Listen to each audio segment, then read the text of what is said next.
Hello friends, I'm Rhythm.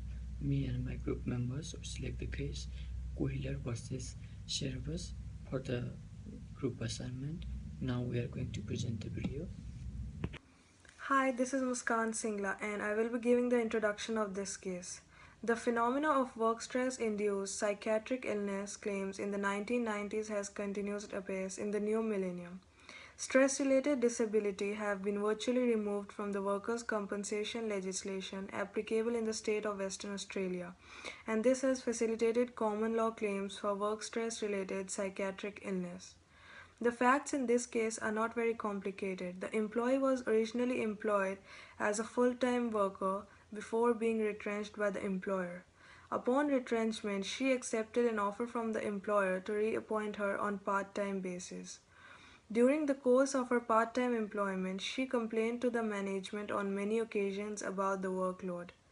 As the employer could have easily provided the employee with assistance without much difficulty or expense but failed to do so, the judgment was given in the favor of employee. However, on appeal, the full court of Supreme Court of Western Australia overturned the commissioner's decision. The full court decided that the employer could not have reasonably foreseen the employee's psychiatric illness arising from the workload. Two important issues were explored in the decision. First, with regard to the nature of reasonable forcibility and the vulnerabilities of employees in the workplace stress induced psychiatric illness cases. And secondly, in relation to the more controversial issue of the impact of the employment contractual framework in determining the duty of care. Now, further, my friend would continue about the legal issues in this case. Thank you. Hi, my name is Gagandeep Karandava and my student ID is AC8392. I will be trying some legal issues of the case. The applicant was working 3 days in a week as a retailer for the employer. For her satisfaction to be fulfilled, she could not perform her duties given to her and expected from her. She continually keeps asking to the management of her business that some changes must be made to her given job. She always asks them to make some changes in the work that is expected from her or need to have some more time to complete that or need someone's help to complete with that. But no changes were made to it. Subsequently, 5 months to the beginning of this work, she felt sick. Initially, the physical issue was suspected, but later on, medical conditions told that she is suffering from mental sickness. Her work was the reason for that. In the District Court of Western Australia, Commissioner Graves found that the appealing party workload was extreme, that the employer required no specific ability to predict that there was a risk of injury to the applicant of that kind that ensured, and that by not expanding the applicant's hours of working or giving her any sort of help, the employer failed in its obligation to guarantee that every single sensible stride was given to the applicant a protective arrangement of work. On a request to the full court of the Supreme Court of Western Australia, the court held that the business employer could not sensibly had predicted the plaintiff was exposed to danger of mental damage because of her obligations at work. That being thus, the business employer's appeal was permitted. The litigant now claims to this court. The full court was correct. The appeal ought to be rejected. Thank you. And now Rhythm is going to talk about background and facts of the case. Thank you. Rhythm here.